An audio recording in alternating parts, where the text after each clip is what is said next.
So it's Halloween night and I have come on a ghost hunt on my own, which seemed like a good idea at the time.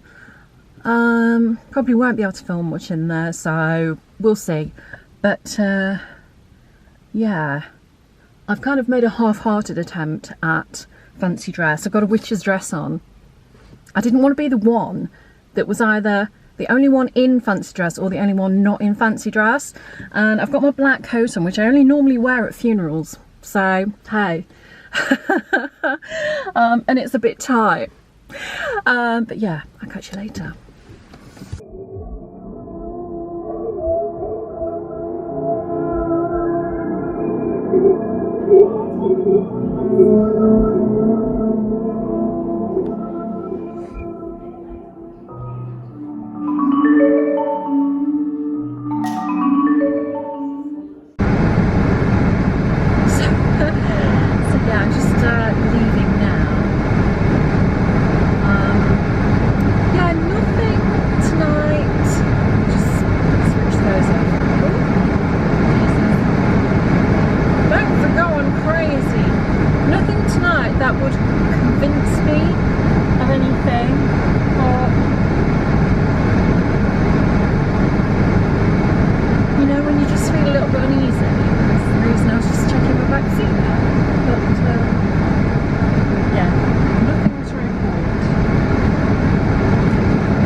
Little things like equipment going off, you know, things like sensors flashing, but I never trust those sensor things like that, because,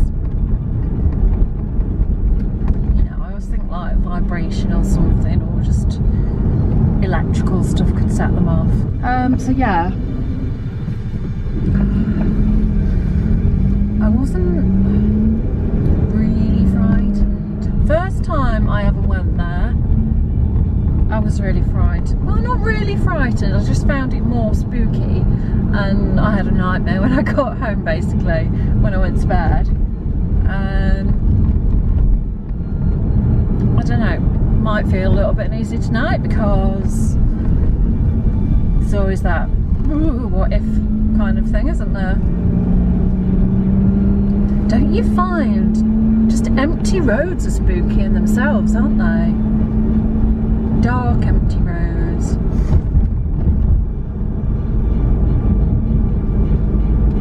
Yeah, luckily I don't live far away, so nice quick drive home.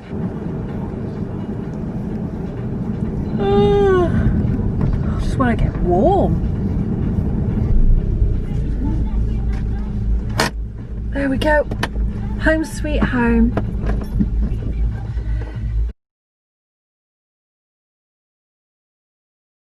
So this is the reality of life. You don't normally see my bedroom like this. So I think you might have seen it once on a Clean With Me video. But I've got a video meeting this morning. Well, it's via Messenger. And so I've basically thrown everything off the chair. This is where I sit if I'm doing a Zoom call or anything like that. I sit there, pillows propped up for comfort, Mac raised for a better angle, and obviously facing direct sunlight, so you get the light. Just makes you kind of look better, I think, more awake and less ill. So yeah, that's set up ready for my call. and I literally threw everything onto the bed, so I need to sort that out once the call is over. So yeah, better get myself ready. So listen, that's a big thing for a lot of people here. At the beginning of the pandemic, we caught up with one of our loose ladies, Tanya, who was busy shielding. I say, yeah, she was keeping herself busy, actually. And she was also going through treatment for breast cancer as well. And we thought, well, why don't we have a little bit of a catch up, find out how she is, find out how she's feeling about lockdown 2. Hello. Hello. So, last few months, fair to say, there's been quite a lot going on. Just bring us up to date with where you are in terms of treatment and how you are. Oh, well, yeah. I mean, just to give a bit of a backstory, I had chemo in March, another operation in April, radiotherapy in June, and then my final operation last month in October. So it's been a bit of a whirlwind of treatment, and this lockdown is kind of it's feeling like my first lockdown in a way, because it didn't really affect me so much last time, because I was expecting to be vulnerable and be shielding, whereas this time I'm kind of trying to piece my life back together, and it's kind of all come to a stop again. Yeah, that's interesting. And I guess you had all of that going on, which occupies your mind as well as appointments, whereas this time is obviously different. So how do you go about trying to prepare yourself for it? Just keeping yourself busy, really. I'm busy sort of blogging and YouTubing and things, but yeah, it is going to be strange this time round. In terms of shielding, as I understand it, I mean, I don't think there's been any specific. Well, they said last week they weren't going to do anything specific for shielding. So what are you intending to do? Are you going to do your own version of shielding? Well, I don't need to shield in the way I did last time, because I was classed as extremely vulnerable last time. I'm just classed as normal now. So, yeah, I'm just kind of planning on just going out for the essentials and basically hibernating, really, till it's over. Yeah. Yeah. Well, congratulations, by the way, on being classed as normal. That's well, debatable. Well, I wasn't going to get into that. I was just going to say I wish I could be classed as that myself, but hey ho, can't have everything. So, I mean, what do you do then? I know you do these videos, you YouTube, you blog, and all of that is therapeutic in lots of ways. So is that it? Is that your plan until early December? At the moment, yeah, and I think I'm going to sort of get cozy, watch, dare I say, Christmas films, and just sit it out. Yeah. Because I dare say this is what's interesting, though, because you went through all of that during the first lockdown. I guess lots of people might think, oh, you might be really dreading going in. And I know that some people are. Some people are just fed up with the whole thing. Yeah. But it is partly a state of mind thing, though, isn't it? It is, yeah. I think at the end of the day, you've got to kind of think about what you have got rather than what you haven't got. And I think the majority of the people listening, we're safe, we've got a roof over our heads, we're warm.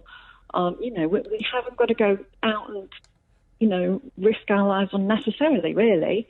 We've just got to sit it out and be grateful for what we have got. Yeah, good point. Probably worth reiterating as well, because you hear doctors and nurses and health experts saying this. Part of the whole issue with it is that what they don't want is people to not get help and not get checked out when something's amiss. So leaving COVID aside just a moment, I mean, it's probably worth reiterating from your own experience to do just that, isn't it?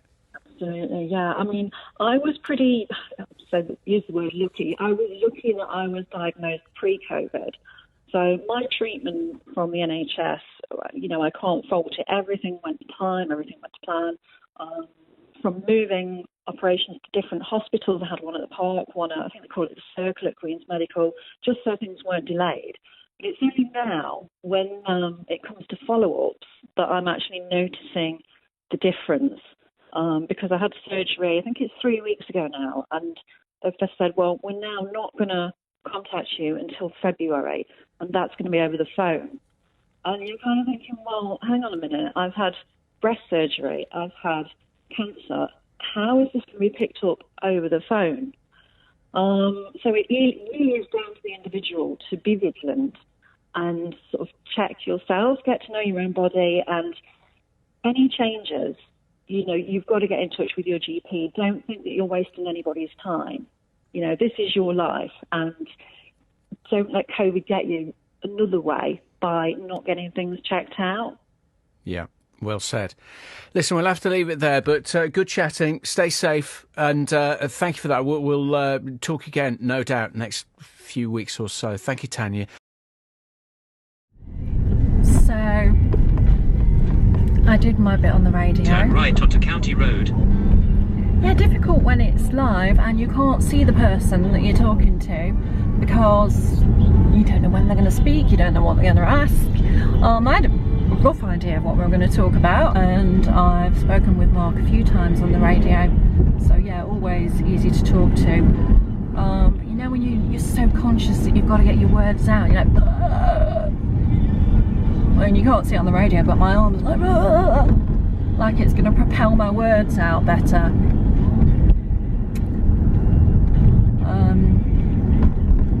But yeah, it's done. Hopefully it was okay. I will try and listen to it back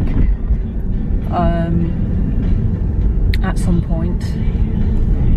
I'm just on my way now to pick up a plant. Obviously we are in lockdown. I'm picking it up from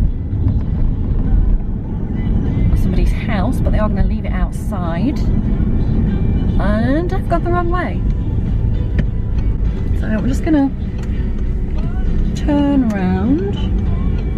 What was great was I've followed a bit about a farting dog on the radio. How do you follow that? I've gone so wrong here. Where on earth am I going? It's because I was talking. This is why they say you shouldn't talk when you're driving. No, this is sending me home, I'm sure. I feel like I need to go up here. I've lost connection on my on my phone, and I'm pretty sure this is the right way. Is it this road? Bring in Claire. No, Who you know it's not Claire. that road. I think it's the next road. Thinking, why is he not eating anything else? Because he was eating, you know, we give him, you know, the baby food, jars stuff, and he seemed to eat everything. Then when he got to solids, all of a sudden. So this is it. It's an avocado plant. So yeah, I'm going to try and see if I can keep that alive. I don't have the best track record with plants, to be honest, but I thought the idea, excuse the sound of the phone, the idea of having my own avocado plant, imagine growing your own avocados, would be good. Not sure when it would have avocados on because it's a little plant. Do you get little avocados if you've got a little plant? Who knows? Because that, if you think of an avocado, if you put it on that, it would snap, basically. So maybe you get teeny tiny avocados. Oh, that turn exhausted me. Heading home now.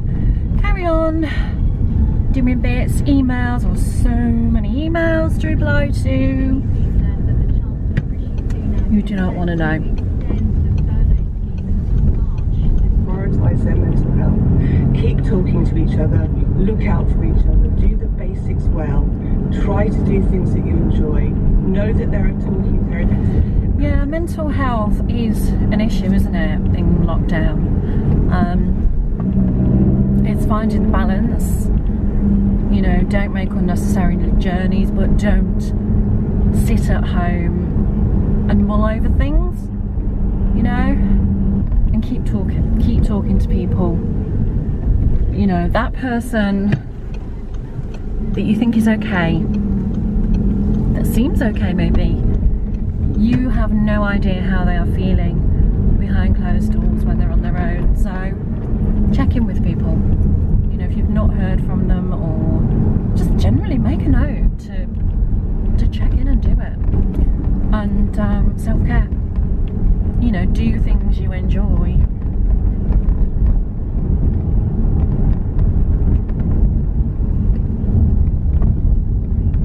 That's all I can say, really. Lunchtime, it's just the usual list of roadworks. Some days are going to be tougher than others. There'll be good days, bad days, but we'll get through it. Just give it time, really. Be sensible. So I've come up into the loft. A couple of reasons, really. I was looking for some sparklers that I know are somewhere. But I'm not sure where to start, and I can't really lift a lot because of my operation recently. So if I don't find them sort of quite quickly, I think I'm just gonna have to leave those, really. And also I thought about maybe sort of getting a couple of Christmas bits down, just sort of tentatively start getting them down ready, just to save me going up and down on the same day, because that gets quite exhausting.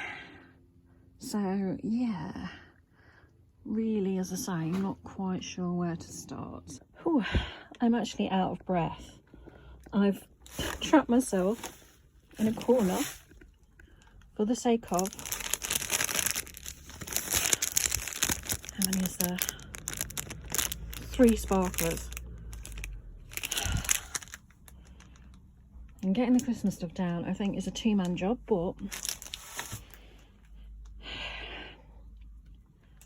no, actually what I'm going to say, it's a 2-man job or a 1-woman job. So, so yeah, I'm going to have to gradually get that little lot down.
So I'm now running a bath to warm myself up. There's nothing like getting into a nice hot bath when you're cold, is there?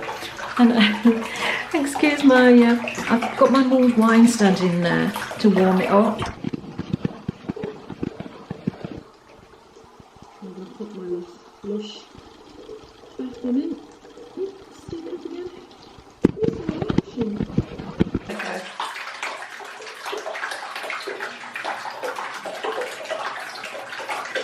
Look at it swimming around. The only thing is, my bath is going to need proper cleaning tomorrow. And I'm basically going to be sitting in orange.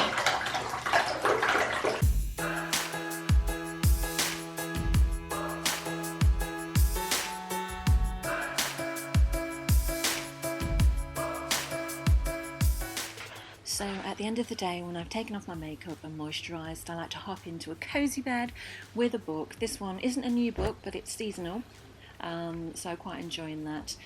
Thank you for watching this video then. Do give it the thumbs up and hit that subscribe button, and I'll see you in the next one. Take care.